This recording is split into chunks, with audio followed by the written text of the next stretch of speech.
ఆచార సాంప్రదాయాలకు మూఢనమ్మకాలకు నీచమైన ఆచారాలకు బద్ధశత్రువైన పెరియార్ ఈవి రామస్వామి దేశంలో 90% పైగా ఉన్న అణగారిన వెనుకబడిన కులాల అభ్యున్నతికి జీవితాంతం కృషి చేశారని రైటర్స్ అకాడమీ చైర్మన్ లీడర్ దినపత్రిక ఎడిటర్ రమణమూర్తి అన్నారు. భారత నాస్తిక సమాజం పెరియార్ ఆశయ సాధన సంఘం సంయుక్తంగా బీచ్ రోడ్లో ఉన్న పెరియార్ విగ్రహం వద్ద ఆయన 147వ జయంతి కార్యక్రమం ఘనంగా నిర్వహించారు. ఈ సందర్భంగా రమణమూర్తి మాట్లాడుతూ వేల సంవత్సరాలుగా మనిషికి మధ్య చిచ్చు పెడుతున్న కుల వ్యవస్థను నిర్మూలించాలని పెరియార్ పోరాటం చేశారని అన్నారు. కుల అసమానతలకు వ్యతిరేకంగా పోరాడుతూనే ఆ అసమానతల నుంచి బయటపడడానికి నిర్విరామ కృషి చేశారని చెప్పారు. భారత నాస్తిక సమాజం జాతీయ కన్వీనర్ జె రవి మాట్లాడుతూ మహిళల స్వేచ్ఛ పట్ల పెరియార్ అభిప్రాయాలు విప్లవాత్మకమైనని అన్నారు. మనం స్వేచ్ఛగా ఉండాలంటే స్త్రీలకు సమాన స్వేచ్ఛ ఇవ్వాలని ఆయన ఆకాంక్షించారని తెలిపారు. అంటరానితనం నిర్మూలనకు, దళితులకు విద్య అందించడానికి చెరువులు, నూతుల నుంచి నీరు ఉపయోగించుకునే హక్కు కోసం పెరియార్ ఎంతో కృషి చేశారని ఆయన గుర్తు చేశారు.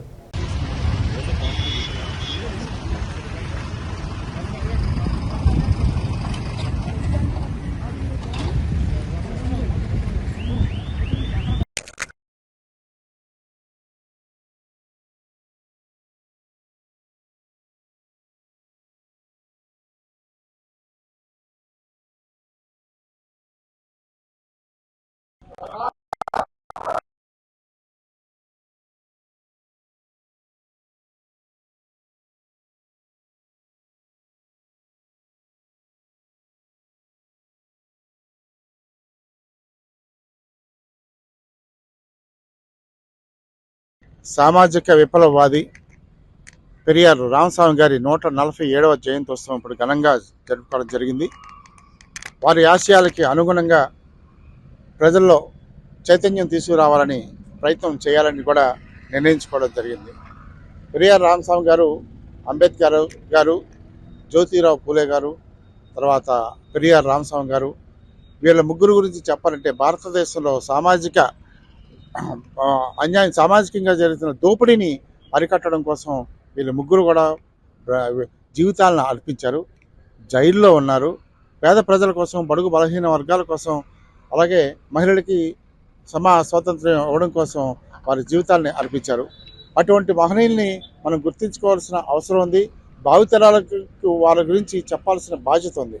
ఆ బాధ్యతను పురస్కరించుకొని ఈరోజు 147వ జయంతి ఉత్సవం సందర్భంగా పెరియార్ గారి ఆశయాలని అనుగుణంగా పనిచేయాలి. ఆ విధంగా ఎందుకంటే రాజ్యం ఎప్పుడు కూడా అగ్రవర్ణాల చేతుల్లోనే ఉండిపోయి బడుగు బలహీన వర్గాలందరూ కూడా బానిసలుగానే ఉండిపోయే పరిస్థితి ఈ రోజుకి కూడా కొనసాగుతుంది. దాన్ని వ్యతిరేకిస్తూ ఇవాళ బడుగు బలహీన వర్గాల రాజ్యం రావాలి. దానికోసం పెరియార్ రామస్వామి గారి ఆశయాలని ప్రజల్లోకి తీసుకెళ్ళి ఆ దిశగా పనిచేయాలని ఇవాళ నిర్ణయించుకోవడం జరిగింది. నా పేరు జె రవి, భారత నాస్తిక సమాజం కేంద్ర నాయకుడిని. ఆగ్నేయాసియా దేశాల సోక్రటీస్గా, మూఢనమ్మకాలకు, ఆచార సాంప్రదాయాలకు బద్ధ వ్యతిరేకిగా 1972లో యునెస్కో చేత కీర్తింపబడ్డ మహామేధావి పెరియార్ ఈవి రామస్వామి. పెరియార్ ఈవి రామస్వామి తమిళనాడుకు చెందిన వ్యక్తి అయినప్పటికీ అతని పోరాటం దేశమంతా వేలాది సంవత్సరాలుగా మనువాద బ్రాహ్మణుల చేత అణిచివేయబడ్డ బడుగు బలహీన వర్గాల కోసం మాత్రమే. అంతేకాకుండా పురుషులతో పాటు సమానంగా హక్కులు సాధించినప్పుడే సమాజం అభివృద్ధి చెందుతుందన్న అభిప్రాయంతో స్వాభిమాన ఉద్యమాన్ని 1972లో స్థాపించడం జరిగింది. అతను బడుగు బలహీన వర్గాలను అణిచివేయబడుతున్న మనువాదానికి వ్యతిరేకంగా దేశవ్యాప్తంగా ఉద్యమాలు చేపట్టడంతో అనేకసార్లు అతను జైలు పాలయ్యాడు. మూఢనమ్మకాలకు వ్యతిరేకంగా పోరాడిన కందుకూరి వీరేశలింగం సమకాలీనులు పెరియార్ ఈవి రామస్వామి.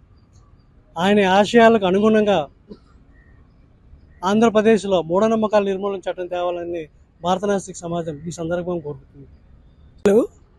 1879 సంవత్సరం ఈ రోజున జన్మించిన పెరియార్ ఈవి రామస్వామి నాయకర్ 147వ జయంతి సందర్భంగా ఇక్కడ అందరమీ గ్యాదర్ అయ్యాం. ఆయన 1932లోనే దేశానికి స్వాతంత్రం రాకముందే బ్రిటిష్ వారు నియోజకవర్గాలకి, దళితులకి రిజర్వేషన్లు కల్పిస్తే దాన్ని సపోర్ట్ చేస్తూ గాంధీ గారు ఎంత మహాత్మా జాతిపిత అనేటువంటి ఆయన పూర్తిగా దాన్ని వ్యతిరేకించాడు. ఇది సరైనది కాదు, ఈ దేశంలో బడుగులకి, బలహీన వర్గాలకి, దళితులకి రిజర్వేషన్లు ఉండాలని ఆ రోజునే గొంతెత్తి చాటిన మహనీయుడు. ఆయన ప్రపంచానికి, సమాజానికి ఒకటే సందేశం ఇచ్చాడు. సమాజం మార్పు అంటే ఏదో విప్లవం అనుకుంటారు, అది కాదు. మన ఇంట్లో పనికిరాని వస్తువులన్నీ, వాడిన వస్తువులన్నీ బయటికి ఎలా పారేస్తామో అలాగే సమాజంలో ఉన్న అంతరాలు, అనవసరమైనటువంటి మూఢనమ్మకాలని బయటికి పారేసినప్పుడు, మనం మార్పు చెందినప్పుడు మాత్రమే సమాజం అభివృద్ధి అవుతుందని ఒక సందేశం ఇచ్చినటువంటి గొప్ప దార్శనికుడు. అందుకనే 147 సంవత్సరాలు గడిచినప్పటికీ భారతదేశ ప్రజలందరూ ఆయన్ని గుర్తుపెట్టుకొని జయంతిని, వర్ధంతిని నిర్వహిస్తున్నారు. ఆ మహనీయుడికి నిజమైన నివాళులు అర్పించడం అంటే వారు ఏవైతే ఆశయాల కోసం పనిచేశారో ఆ ఆశయాల కోసం మనం పనిచేస్తూ ప్రజలను ఆ వైపు చైతన్యవంతులు కలిగించేటట్టు చేయడమే పెరియార్ గారికి నిజమైన నివాళులు అర్పించినట్టు అవుతుందని తెలియజేస్తూ సెలవు.